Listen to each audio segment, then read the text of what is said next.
I do have to brag on the student body here because this whole thing is driven by students. It's pretty cool. The sound, the audio, the broadcast and live stream on YouTube, all driven by students. So let's give a hand to all the volunteers.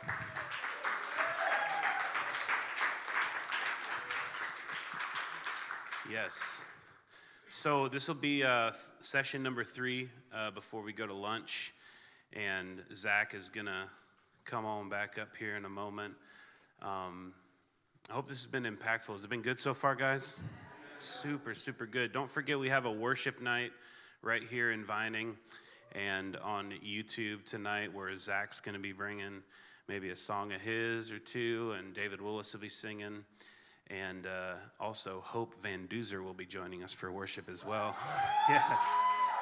I love how we always get excited about our own, right? So during our gathered worship yesterday, Proclaim International did a gathered worship takeover, and they were up here with all like 17 instruments, but what took the show was Dana coming up here. So this Belarusian fiddle player that led a song said he's going to sing it in Russian, and then everyone was like, "Oh, Dana," and then he said, "You come up here and join me," and she sang with him, and it was phenomenal. And I love how you guys just grab hold of your own. You're like, that's our people. It's so good. So we're looking forward to have Hope tonight, and I don't know, maybe I should bow out of the worship night. So much anointing on the stage. I don't know if I'll be able to handle it. So for session 3, I'm just going to let Zach come up here and share his heart, maybe talk about whatever's on his heart and his mind to do. I love what we're building here, what we're connecting, how we're partnering, and it just feels strong. The Lord's really on it. He was telling me that when he pulled in last night, even into the city, he said, "I don't understand this, but I felt the sound. I didn't hear the sound, I felt the sound." He sensed even coming into the city. So the sound is on this city. There's a sound everywhere, right? There's a different sound in New Orleans and in Memphis or in Nashville or in different places. But there's a sound that is here in this city. And I think that's something about your name, the new song that got released today from the Worship Collective. How exciting is that? That's got a bit of a Memphis grit sound on it. So it's all about tapping into the sound. Super proud of the collective releasing that song today. And you guys check out Zach's music, the altar music. That has got an East Tennessee sound on it. So without further ado, let's welcome again Zach Hagerty.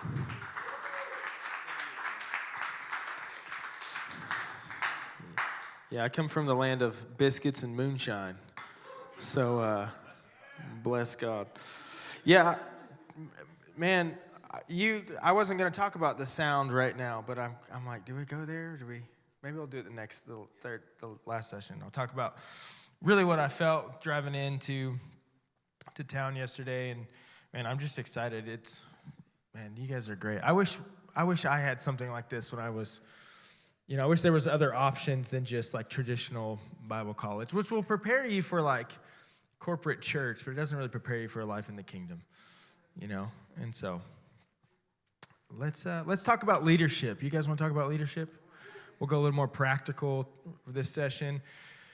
I'll tell you guys a little bit about just our leadership culture. Feel free to steal any of this, write it down, take it as your own, and then we're going to look at what good leaders do, 4 things that good leaders do. And if you want to turn to Exodus 33, that's where we'll start. But I'll tell you a little bit about the altar fellowship in East Tennessee and kind of my role and just some things I've learned in leadership the last couple of years, just as some practical advice and wisdom. So at our church, at our house, I'm one of the pastors. My wife is also on staff. We have an apostolic father, a leader, spiritual father, Maddie Montgomery, and we have a team of pastors. And so my direct sort of role that I oversee is the worship department. So for the church, but also for the altar music. So the altar music started in 2020, and I'll share about that in the next session in more detail. But we've got, the corporate Sunday morning gathering, right? We do Sunday morning, we do Wednesday night, we have students, we have young adults, we have kids. And so I facilitate worship for all 5 of those services. We have it's a great problem to have, about 85 musicians and singers in a church that's 3 years old. It's insane. Like, it's crazy. I'm like, and some of these people are so talented. Like, I'm like, Lord, what do I do? And as our church grew, so during 2020, because we went into this, we're not planting a church, but we're gathering a family, and family doesn't quit just because there's a pandemic. So our church, despite what we were told, despite popular opinion of people online, even people in our own church, we didn't shut down. We were like, you know what? We're going to go to a small group model because we were kind of told 10 people or less is better, whatever. We don't have to talk about all of that, my opinions about all of that. But so we would meeting throughout the week, and then we would just get our leaders together on Sunday mornings. And it, like I said, it just turned into church. Like, we'd praying and we would worship. And so by the time we were given, permission to open back up, our church had never missed a beat. And one of the things we did specifically is we've yet to live stream. So we don't live stream any of our services. It kind of goes back to what I said earlier, that you can't be followed from a distance. We recognize that we could have a church have a greater impact and have a bigger church if we did web stream, but we want to, keep things within the family. And so because we don't live stream, people have to move to Johnson City to be a part of what we're doing, right? And it worked out for us because our church has grown, and it's been amazing. And so we grew probably the last 6 months of 2020 from like a church of 100 to, 300, 350 people in a building that would only sit 175. It was crazy. It's like, you better show up early or you're not going to have a seat. It's like people are literally sitting all over each other. We keep all the kids in worship together because there's nothing more beautiful than fathers, like crying men and dancing babies, right? Seeing fathers lead the way, seeing mothers, seeing kids learn, not by, education, but by revelation. Seeing mom and dad dance. And so it is like chaos at our church. And we have like banjos and fiddle and bluegrass and like that whole thing. And I mean, it is wild. And I love it. I just feel so at home. So at home there. So there's a lot happening at our church. A lot that I feel the weight and the responsibility of. And so one of the questions I begin to ask is, as our church grew, what do I, as a leader, how do I effectively accommodate people that are, hearing the call of the kingdom and the call of family and forsaking their careers and their houses and their families and moving to Johnson City? And so one of the things that I felt from the Lord was just to always create a seat at the table, right? Just add a leaf. Get a bigger table, right? Eventually, your table gets so big, you can't effectively reach everyone at the end, but just creating a seat at the table has been something that we've just tried to do no matter every growth cycle. It's just, there's a seat at the table for everybody. One of the things we do, and this is just really practical for this first part, the way we do auditions is, it's not like, okay, we'll come in and we've got a panel of people and you get 2 minutes to impress us.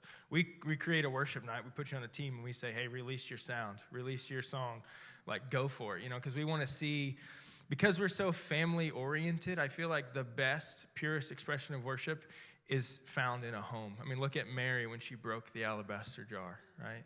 It was in a home. It was in Simon the leper's house. Broke the alabaster jar, most extravagant, purest form of worship. And Jesus even says, to the ends of the earth where the gospel is preached, she will be remembered. And so we try to create that environment, not of performance, not of like, you have to impress us, but man, collectively, there's a seat at this table for you. So just come and release your sound. And then, as our church has grown, we find maybe other tables to seat people at, whether it's kids. I mean, we do worship for kids. They sing the same songs on Wednesday nights in the kids group that we sing on Sunday mornings. I mean, our kids, my children, our children of our church are growing in this, these melodies and these lyrics aren't just songs, but they're becoming their revelation and their language of how they're encountering the Lord. And so creating a seat at the table, but then with that becomes a responsibility that's twofold.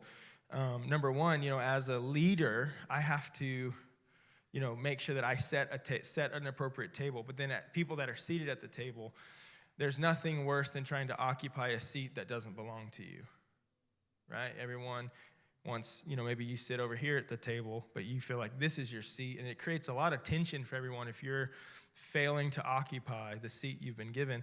So one of the things we teach people is very practically is, a seat at the table is free, but a voice at the table is earned. Right? As a father, I have 3 children. I'll invite any of you to my house for dinner, but not many of you get to tell my kids how to live. Right? Not many of you get to direct my family in the direction that we go. And I think the same thing applies to spiritual leadership as we're leading and creating teams, is to have a healthy culture. And so, a seat is free, but a voice is earned. And it just helps establish order, and it helps us keeps us moving in the right direction.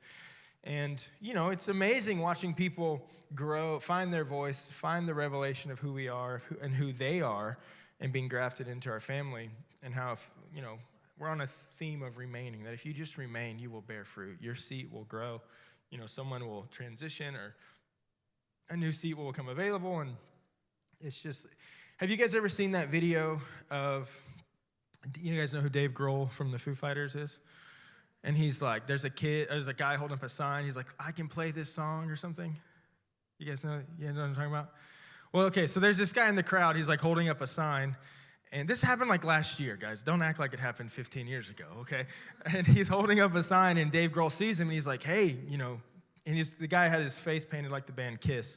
He's like, hey, Kiss guy, come up here and play, And the guy comes up there, and he's like, do you know how to play? And he's like, yeah. And so he gave him the guitar. And this guy, random dude, waited his turn and gets to step into a moment, right? Because he just occupied his seat. And I feel like as a leader, there's nothing that encourages my heart more than seeing somebody step into a moment, right? I don't mind that people have moments. I have a problem when people demand that they get a moment, right? And so we see in this video, it's amazing.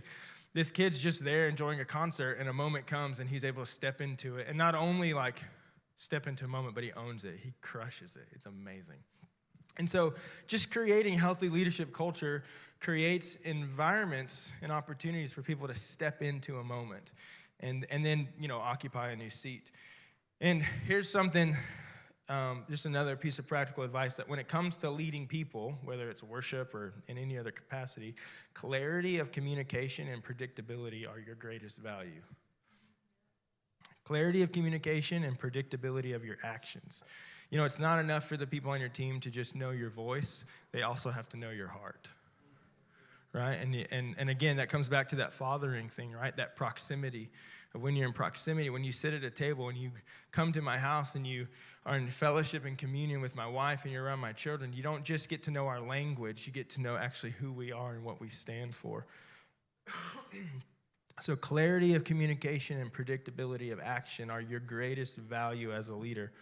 We tell our leaders, whether it comes with, we're a very prophetic culture. Like, we have set lists, and we, have MDs and click tracks, and, we communicate. You guys know what I'm talking about, right? We communicate in numbers, and we've got even our worship teams are organized by a set leader is usually I'm the set leader. If I'm leading worship, I'm kind of the most responsible person. Doesn't mean that I dominate and sing every song, but it means I'm the one that, I'm looking at whoever's the speaker, and I'm talking to the MD, and I got production in my in-ears, and we're kind of moving that way. And we have worship leaders or song leaders, and then we've got BGVs, and we got MDs. And even the way we communicate that is, again, creating a seat at the table. So maybe you've got somebody who's got a great voice, but they're not a great leader yet. Well, it would be irresponsible for me to just be like, hey, you're a set leader, in a very prophetic and spontaneous environment, that they're so nervous that they would fumble a moment if it came, right? But I can create a seat for them in a BGV role and say, hey, let's learn by doing, right? Watch us, listen, pay attention, and wait for that nod when I'm like, hey, I feel like you got a song of the Lord. I'm going to turn you loose. I'm going to create a seat for you to occupy a moment. It's really amazing. So we tell our worship leaders, when it comes to, exhortation or speaking from the stage, 3 B's: bold, brief, and brilliant. Right? Bold, just be confident, like you have a microphone in your hand. Talk like you believe in what you're saying. Brief, it doesn't have to be long to be impactful. right? You guys know, right? People, it's like, in them crazy charismatic environments, it's like testimony. Somebody's like, well, 40 years ago, my brother, sister, it's like, good grief. Like the last thing the Lord did in your life was 40 years ago. Come on, what's he doing right now? Bold, brief, and brilliant. Like be compelling, right? Actually, like take what the Lord is showing you in the spirit and being able to deliver it in a way that is captivating. It's just, again, it's just some of the principles of leadership that we operate in at the altar. Here's another one. People who want to be led, you will not be able to stop them. But people who do not want to grow, you will not be able to lead them. You won't be able to stop people who are hungry. You will not be able to stop people who are humble and accountable and submitted. Like, you can't stop them. They're going to grow. They're going to lead. They're going to find their own voice. They're going to step into everything that the Lord calls them to do. And the same is true about people who refuse to be accountable, who refuse to be humble, who refuse to stay seated. You will not be able to lead them.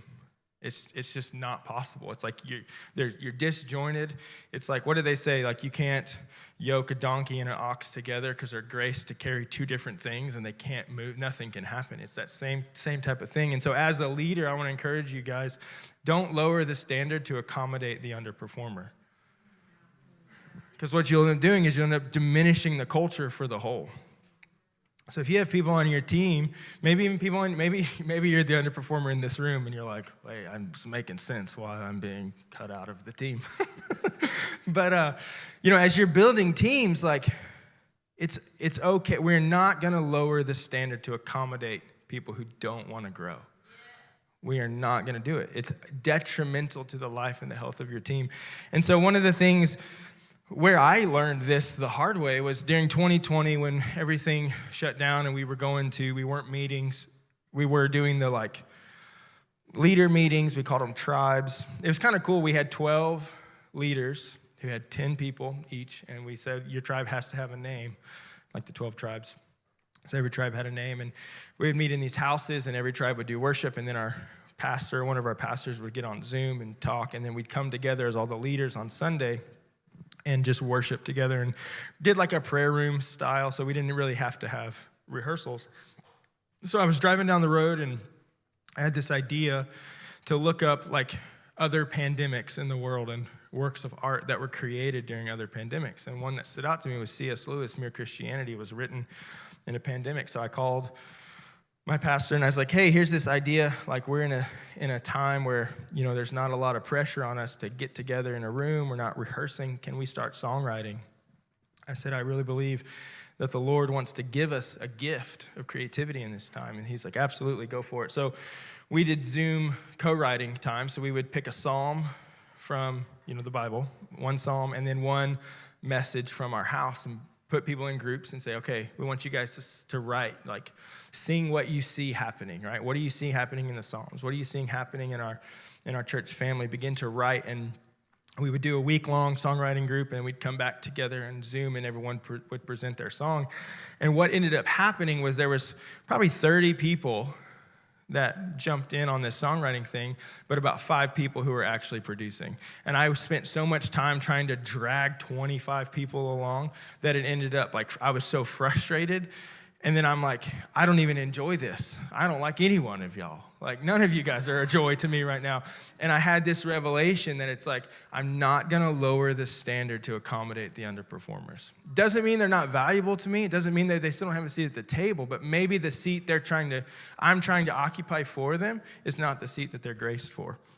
And so what ended up happening is we ended up writing these songs, and every week, less and less people would participate, and I wouldn't go chase them down. I wouldn't send them reminders. I wasn't trying to come on, make sure you show up to the Zoom call, or make sure you're turning your songs in.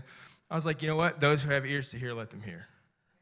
And the Lord did so much amazing fruit came of that, and we kind of coined the phrase and I kind of feel weird saying it, but I'm just going to say it, equal opportunity favoritism. I'll let that sink in for a second. Equal opportunity favoritism. And as a leader, I used to feel guilty if there was people that I was connecting with that were bearing fruit, that we were speaking the same language. I would feel like I'd have to divide myself for these performance is the wrong word, but you guys know what I'm saying, like the people who were in the stream versus people who didn't want to get in the water at all. I was like, felt so frustrated, and that's where I came into that revelation that the people that want to be led, you can't stop them, but the people that refuse to grow, you can't lead them. And it's okay to invest in people who are catching the vision. It's okay to do it. It's okay. I mean, Jesus had 3, right? Oh, thank you.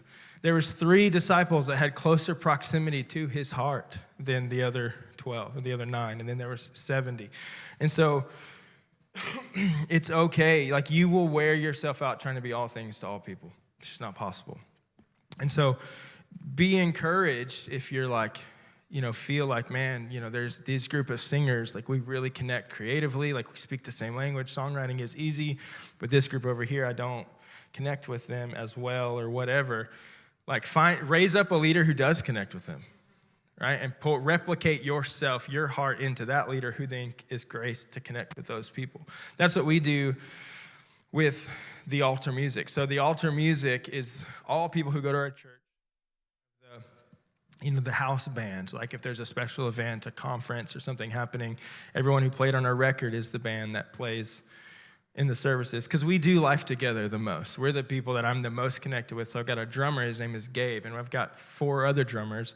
I'm like, Gabe, I don't effectively speak drummer, but you do speak drummer. So I'm going to pour into Gabe and let Gabe then replicate the relationship that we have with the other drummers. So he'll get together, they'll put a record on, and he's like, hey, I'm listening to this record. What do you guys think? Like, what's inspiring you in this sound? And then, our keys player, his name is Alan. He's our MD. I'm like, Alan, get with these keys players, and you guys, explore the dimensions and the mysteries of sound and all of that stuff. And so I've got a team of people around me who, if they call, I answer the phone. And it's not that I don't care about number 79 on the list. I know my capacity as a leader is I cannot effectively be everything to every single person, but I can effectively be, the best leader that I can to this group of people. So just be encouraged as you're developing leadership philosophies and mentalities that it's okay to invest in the people closest to you. There's a Chinese proverb that says, what does it say? Make happy those who are near, and those who are far will come. Right? Make happy those who are near, and those who are far will come. And so that's just some practical stuff on leadership. One of the things that I recognize in a church plant is you have an opportunity to create culture, right? I get to create the culture that we have. Now it's a double-edged sword. If it's successful, I win. If it sucks, I'm the one to blame. And it's the same thing with you guys. Like, if you're stepping into church planting environments, you get to sort of create the culture. So be free to dream. Be free to put it all on the table and create a culture, because I said it in the first session, but the goal of leadership should be to create a culture that is sustainable, replicable, and inheritable. So everything we do should last.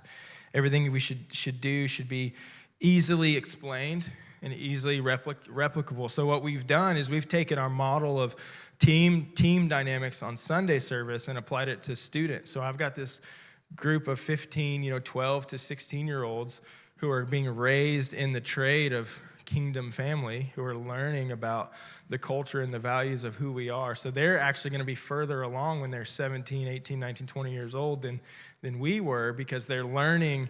We're able to replicate the leadership culture from the main house all the way on down and begin to live, I referenced it earlier, a transgenerational consciousness. Because I believe generations, like David said, are at stake here. I believe like there are those who are coming behind us that we, the bar we set is the floor that they begin with. Just like we're standing on the shoulders of giants, those who come before us. I'm seeing 35, I'm seeing a curve in the road, that's maybe 15 years down the road. So, but if I wait until I'm there, I'm going to miss out on the development of those who are coming behind me. And so we're beginning to go, okay, how are we going to take what we have and replicate it to where we're going?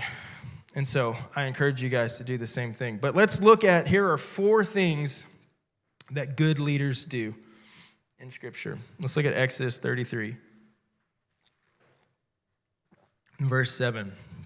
It says, Moses took his tent and pitched it outside the camp, far from the camp, and called it the tabernacle of meeting. And it came to pass that everyone who sought the Lord went out to the tabernacle of meeting, which was outside the camp. So it was, whenever Moses went out to the tabernacle, that all the people rose, and each stood at his tent door and watched Moses until he had gone into the tabernacle. Verse 9, and it came to pass when Moses entered the tabernacle that the pillar of cloud descended and stood at the door of the tabernacle. And the Lord talked with Moses. All the people who saw the pillar of the cloud standing at the tabernacle door, and all the people rose and worshiped, each man in his tent door.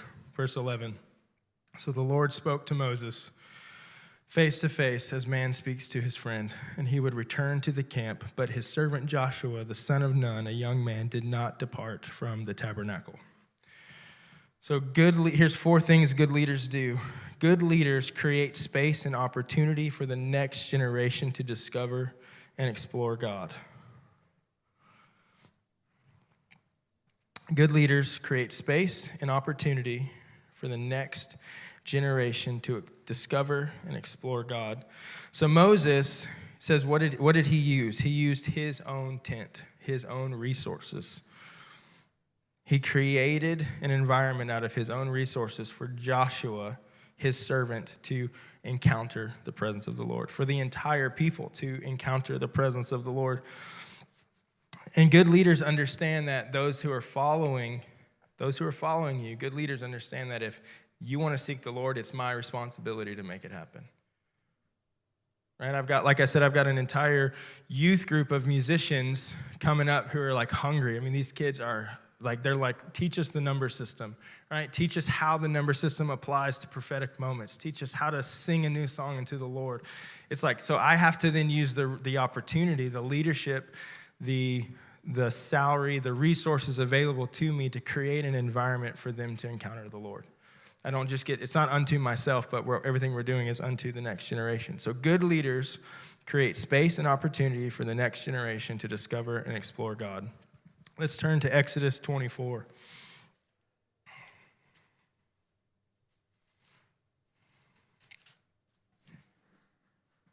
All right, Exodus 24, verse 12. Then the Lord said to Moses, come up to me on the mountain and be there, and I will give you the tablets of stone and the law and commandments in which I have written, that you may teach them. So Moses arose with his assistant Joshua, and Moses went up into the mountain of God. So here's point number 2. Good leaders invite others to join them in their pursuit of the Lord's presence. Right? We do men's prayer at our church. So our church gathers 7 a.m. All the men of the house, we have like 70 guys that show up at 7 a.m. to pray. It's amazing. And it is incredible that we get these, young 20-somethings or these fatherless, men, or just men who just don't know how to be men, who will come and we're like, hey, walk with me as I pray. Like, just follow me. Just follow me and see what it's like when I encounter God. We invite them to come and see what it's like for me to experience the Lord. Because, again, we're not learning by just teaching alone, but by doing. We're creating an environment where everyone who comes in gets to have access to the function of what we're doing, not just the knowledge of what we're doing, but to walk in the function of it. And so good leaders invite others to join them into their private times with the Lord. So maybe for you guys as worship leaders, maybe it's grabbing a couple other songwriters and saying, hey, let's take an hour and let's just sing to the Lord. Like, let's just, you sing what's on your heart, and when you're done, I'm going to sing what's on mine, and let's discover the beauty of who he is together, right? And maybe it's the drummers getting together and being like, hey, man, what's inspiring you? This is what's inspiring me. How can we take this inspiration and apply it to worship settings and grow together? And we see this with Jesus in the garden with Peter, James, and John. Like, he's like, hey, come to the mountain with me. Come to the garden. I'm going to pray. And what do? They fall asleep. I'd probably fall asleep if I was there. I'd be like, oh, really, Jesus? But he, again, invites them into his encounter with his Father. And so that's another thing good leaders do. They invite others to join them in their pursuit of the Lord. Let's go to Numbers 13. You can write, we don't read this because it's 2 chapters long, but Numbers 13 and 14, you can just write this down. This is when Moses sends out the 12. And good leaders give people the chance to use their own judgment and to discover and release their own voice. So Moses, he sent out 12 spies. 10 of them came back and said, oh, man, it's too hard. But there was 2, Caleb and Joshua, that came back and said, man, I think we can take this place. This is our promised land. So good leaders create opportunity for those that are following them to trust and to use their own judgment and discover and release their own voice. And I think we can easily rob the next generation of their inheritance or their promised land if we never let them try. I'm so thankful for when I was, probably 12, 13 years old, like worship leaders, like a guy named Mike and Angela Pinkston, like letting me play the djembe on Sunday morning. I don't even know if I was a good djembe player, but they recognized, something in me for worship. So what did they do? They put me on stage, created a seat for me, and said, occupy this space. One time, I had a bead necklace. This is really funny. I remember this just now. It was like a prayer time, those like heavy, quiet prayer times. And I'm up there on the djembe, and I had like one of those bead necklaces on. I don't know why at 12 years old I was wearing a bead necklace. Whatever. It's the 90s. And it broke. And so it goes all over the drum. And everyone's looking at me like, I was like, that was a poor judgment on my part. But good leaders give people the chance to use their own judgment and to discover and release their own voice. And man, what a gift, what an opportunity we have as leaders to create an environment that's easily replicable. That says, hey, I believe in your sound, right? It's just like as you submit to a father, the Lord will begin to call you into fathering, into mothering. Like I have 3 children. Obviously, they're girls, number one. They sound nothing like me. But when you hear them talk about the things they're passionate about, my hope is that they can hear my voice in their own, right? They understand my value system. They understand my perspective. They understand the principles in which we build our life on. And my goal as a father is that I can send them into the world being fully confident of their own voice, but knowing where they belong. Right? And I think it's the same thing with worship leading, with team dynamics, with leadership, is that when we step onto stages or we go into writing sessions or recording or whatever it is, that the team and the people that you are leading feel the strength of your leadership and the confidence of their own voice. So good leaders give people the chance to use their own judgment and to discover and release their own voice. Let's turn to Exodus 17. We're almost done with this one. Maybe we'll do some question and answer at the end before lunch. Exodus 17. Let's be in verse 8.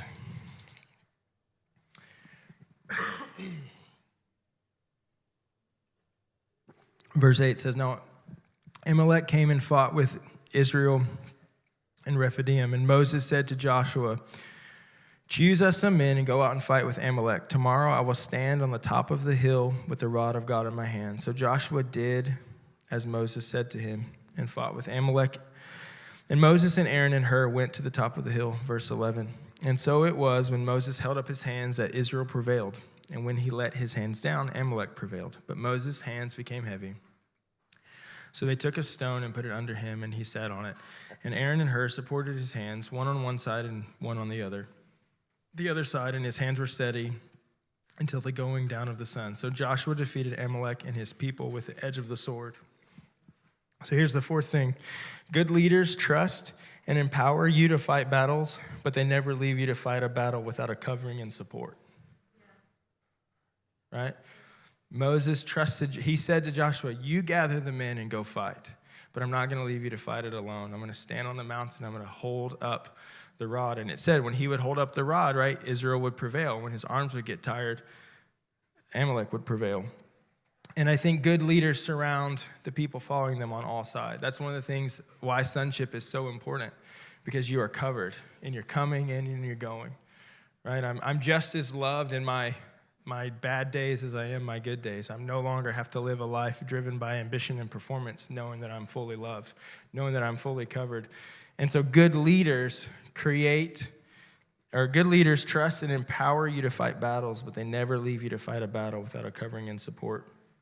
Joshua was able to be victorious because Moses took personal interest in his success. Man, if that doesn't set your heart free to know that behind you is a father who has personal interest in your success. Behind you is a mother who has personal interest in your success. One of the things we say, we have maybe we'll talk about some of this in the next session too, but we've got, vision and values and all of that stuff that is a common language amongst our family. And one of the things we talk about is, if we win together, we lose together. And so we have, call times, 7:45 for sound check, and then we have prayer at 9:30. Then we've got production, media, and worship team meeting at 9:50. And what was happening is because, we're not doing live stream and we're just a family, people were showing up at 9:57, 2 minutes, 3 minutes before we were stepping into worship. And you could feel just that we're not moving together. So I was like, listen, if you're late to 9:50 prayer, you're off the team for that day. And if you're our drummer, well, then we're all gonna suck and fail in your absence, because if we're gonna win together, we're also gonna lose together. I don't care if you're leading 3/4 of the set that day. If you can't honor this time and be here, not because I need you to be on time, but I need you to create a culture of honor for the other people, that it's not all about you, right? That you're honoring their time and their commitment. We'll only do 2 songs that Sunday if you're carrying the bulk of the set. And that's, again, kind of goes back to that don't lower the standard to accommodate, underperformers. But if we win together, we lose together. And as a leader, I do not have the luxury of indifference towards those I'm responsible for. I can't be, I got to be invested in the lives of the people on my team. Not just their skill, not just what they can do for me, but their marriages, their children, their finances, their family, their own personal, inner world. We got to be in relationship together. And so I have to take personal responsibility for their success. And what a tragedy it would be to stake claim in their success, but to wash my hands of their failure. That's what a tragedy. I feel like many of us in this room can probably realize a time where, when we were successful, it was really going really well for us, but man, you better not have a bad day because you're done, right? I mean, I know in my journey in the church world, that's been a fear. It was a fear of mine even joining a church plant. I'm like, I know how church plants work. You get whoever you can for a time, and then you're done with them, And thankfully, being seated in spiritual family, that's not the case. We are invested in the success and the failures of our people. We cover publicly and we correct privately. That's another big thing. It's and as a worship leader, I recognize the strength that I have. I think I told my wife the other day, I said, in many ways, I feel like I'm the wind in their sails. I'm like, go for it, get the song of the Lord. But then I'm like an anchor, nope, don't go that far. And then I'm a lifeboat, okay, I'm going to step in and, help you if you fail. And it creates a really good culture where people can feel brave to be empowered to release their own voice. So let me go over those 4 things again in case you missed any of them. Again, this is just real practical teaching on 4 things that good leaders do. Number 1, good leaders create space and opportunity for the next generation to discover and explore God. Number 2, good leaders invite others to join them in their private times with the Lord. Number 3, good leaders give people the chance to use their own judgment and discover and release their own voice. And number 4, good leaders trust and empower you to fight a battle, but they never leave you to fight a battle without a covering and support. So hopefully that's helpful. We feel like we've been talking about some kind of heart stuff, and I thought it'd be a good before lunchtime. My wife told me not to preach long because she's getting hungry. So I said, yes, ma'am. So you guys, if you're also hungry, you can thank her that we're not going for 2 hours this session. But I thought it would just be good, to talk practically. What is, okay, so you're a son, right? You're seated under spiritual authority. You're going to abide and remain by a river. So then what? For what? And so we can create a culture that's easy replicable, that's sustainable, and that can be inherited. And so what does that look like? So that's it. Do we have any question, I can't talk, any questions? Real quick, a Q&A, real quick, a couple of questions. If anything I said that you need me to expound on, or any questions or whatever. Yeah. There was one thing that you said about sustainability and Replicable, yeah. So I said the goal of leadership should be to create a culture that is, number 1, sustainable, number 2, it's replicable, and number 3, inheritable.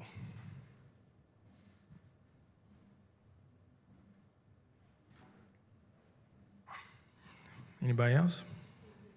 Oh, one more time, yeah. The goal of leadership should be to create a culture that is, number 1, sustainable, number 2 is replicable, and number 3 is inheritable.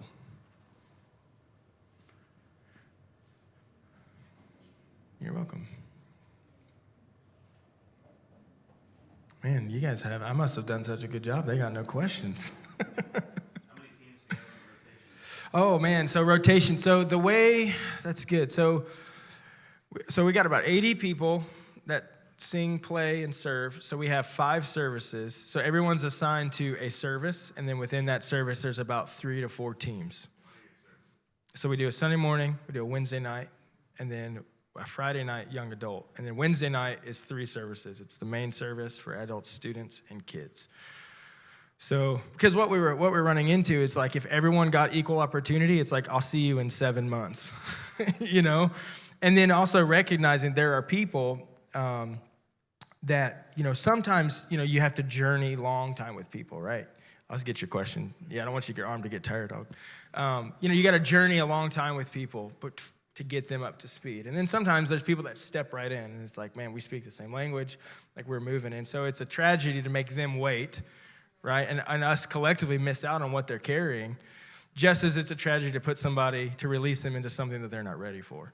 And so what we were finding was, you know, again, creating a seat. So sometimes we got people that maybe aren't ready for the responsibility that the main stage demands. So we throw them in kids. Not that it's any less important. It's just less to manage. I was going somewhere with that, but I maybe it'll come back to me. So with our teams, we've kind of narrowed it down to the student and kid team is about 40 people, which is probably our largest team that rotates, you know, week in and week out. The main service is about 25 to 30 people. And I remember where I was going with this. You know, here's another just random good piece of advice. I asked a friend of mine, Ray Hughes. I don't know if you guys know Ray. He's been a long time worship leader and speaker and revivalist. I said, you know, in a culture like ours where we're not lacking for people, I was like, how do I adequately steward their gifting? And I said, you know, without creating a culture of competition and hierarchy or creating a culture where anything goes. And he said, you know, one of your challenges is going to be to put people on the stage who what they release awakens something in somebody else. And I was like, oh, so it helped me define, like, okay, so what do I do with some of the good-hearted people, but maybe their talent's not there yet, or the talented people who their character and integrity isn't there?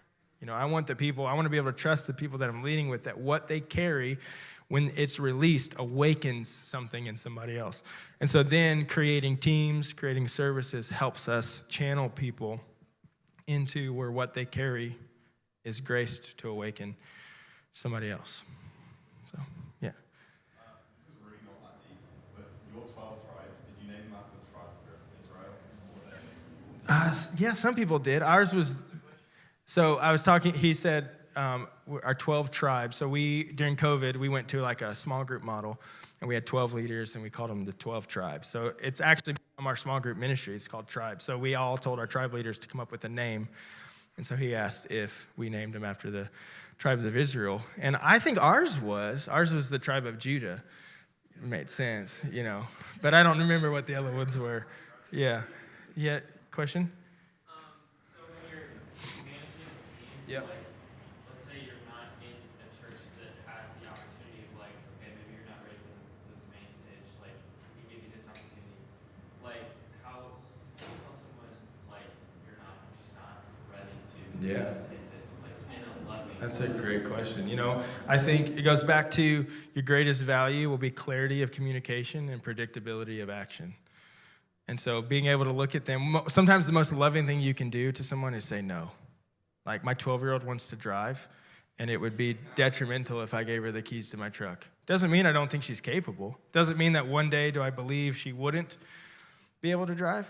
I absolutely believe that. Do I hope for her that for her? Yes, but right now, the answer is no. So I think as a leader, being confident enough to be like, hey, I know what I'm responsible for. I know the standard that I'm held to, and I have to adequately communicate that standard to you in such a way that, doesn't leave you to be all a silo on your own, but creates an opportunity to say, hey, man, I see your heart is willing, but man, there's some practical things you need to work on in your talent or your skill. Or you are so talented, but let's talk about your heart. Go join a tribe, or let's meet together once a week for the next 3 months and work some of this out. So I think always having an off ramp, again, creating a seat at that table for them. We do team nights, so that's something we do every quarter. So we do a big meal, we have worship, and so we'll kind of test people out in team night, where they would just say, hey, just come and worship, right? It's the worship production department. There's no pressure. We're not doing an altar call. We're not doing a message. We're about 2 things at our church, worship and family. So come and worship, and then we're going to eat a meal together. That's a really good environment to kind of gauge where people are at. And so if you can find ways to do that, I think it can help. And maybe that's just, hey, come to rehearsal for 6 months or whatever, and let's just walk together. Does that answer? Somebody else had a question. Yes, sir.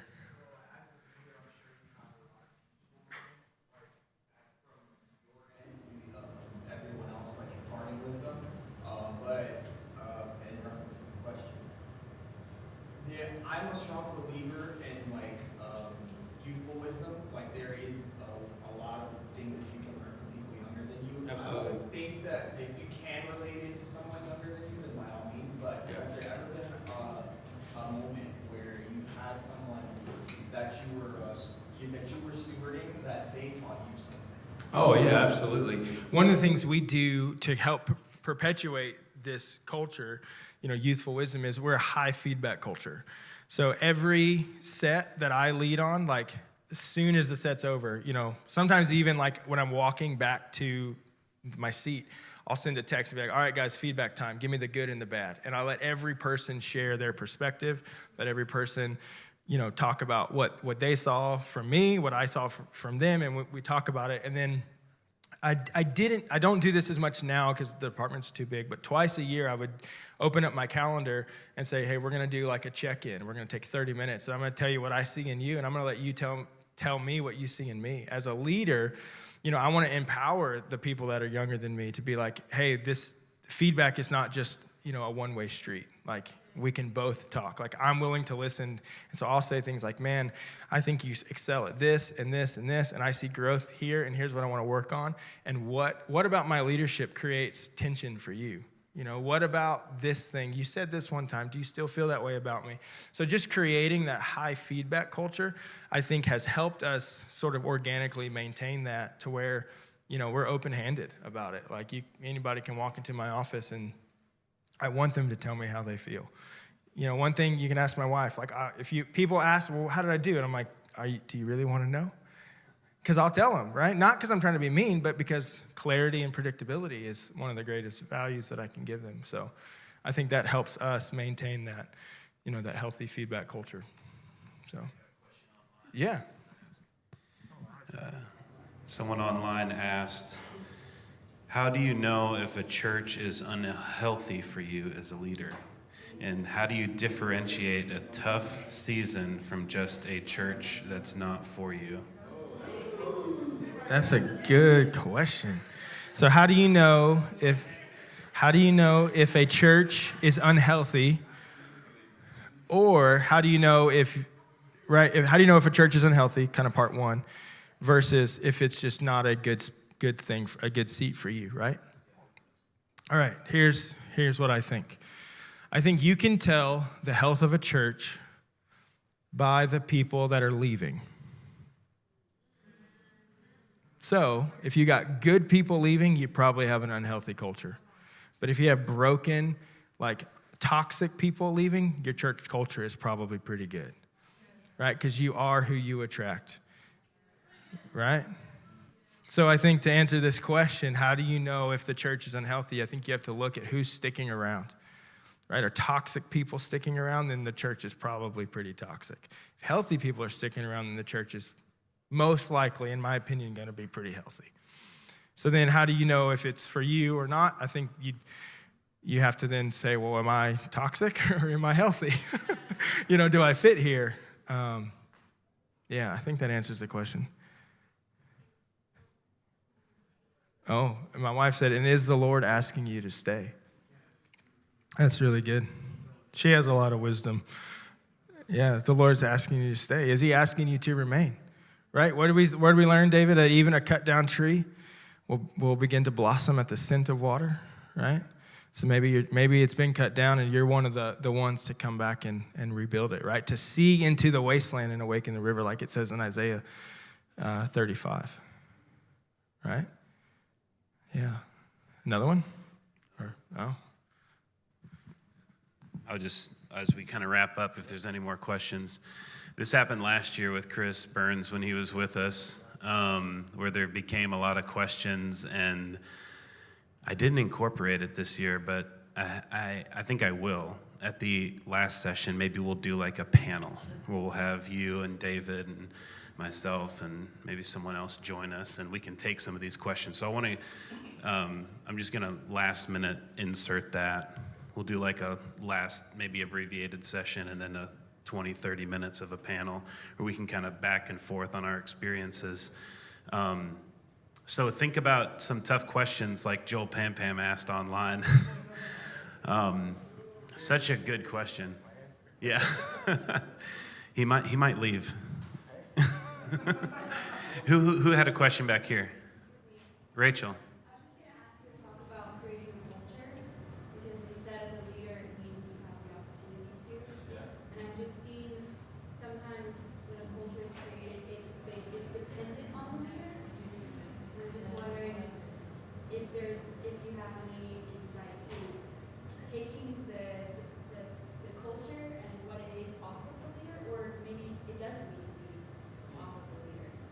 So for those online, how do you create a culture to where the culture is not just dependent on the leader, but how do you pass that culture on to the people, right? Is that kind of what you're saying?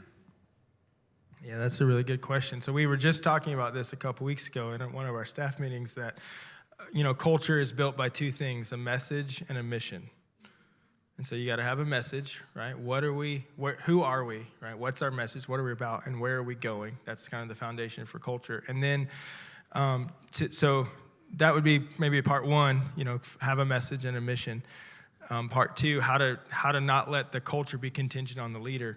So our pastor did a little bit of a study, and we jumped in, even in staff meeting, that it takes, so you have culture, you have a message and a mission. So how many people does it take for that message and mission to overtake the entire body, right?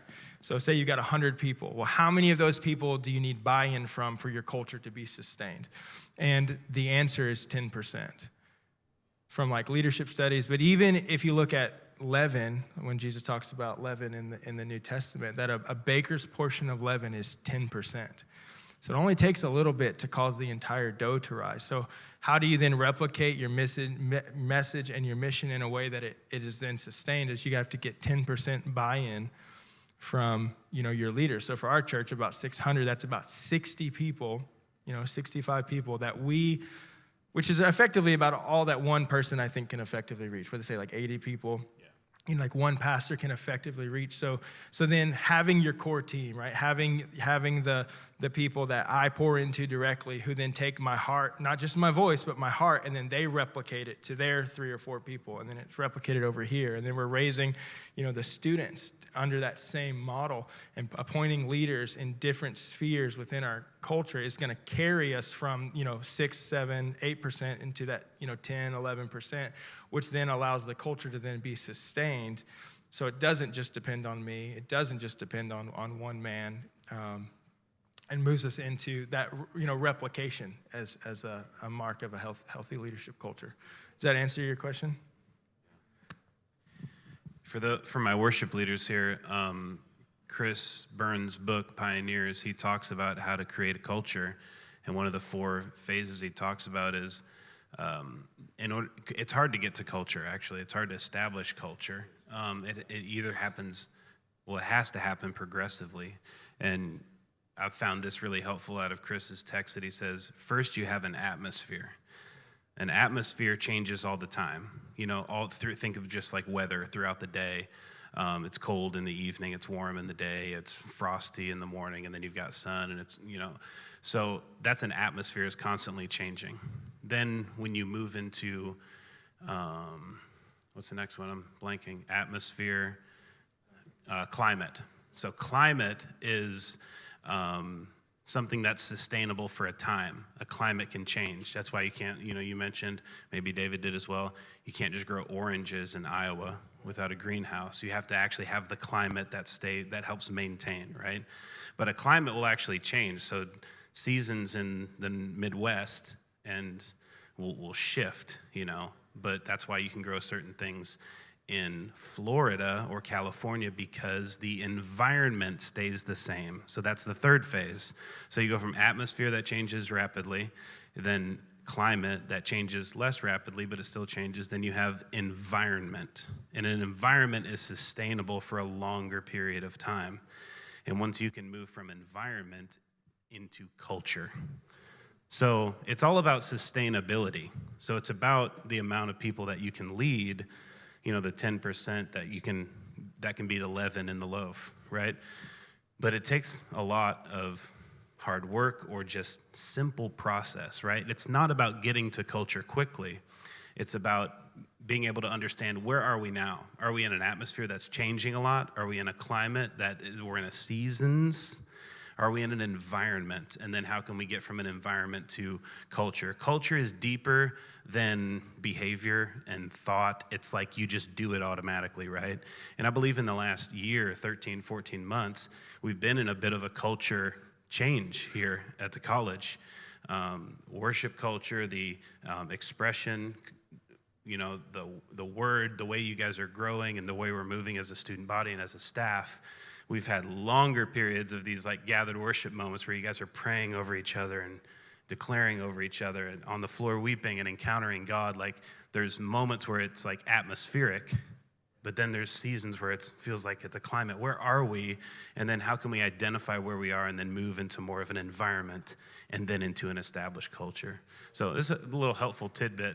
But let's do this. Let's do a little panel this afternoon for a little while and ask some of these questions online.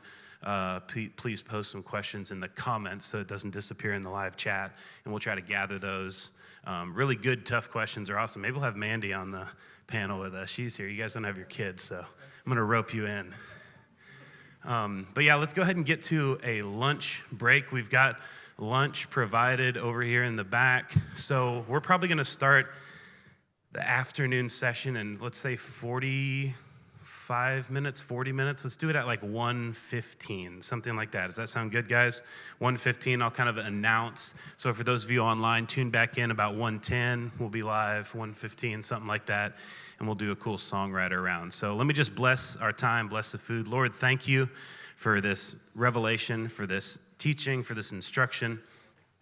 We receive it, our hearts and our minds as they're being equipped. Lord, thank you for the gift of Zach and Mandy. Thank you for the gift of David teaching us today. And Lord, help this food, bless this food. God, thank you for Sadi and for her oversight and coordination for the food.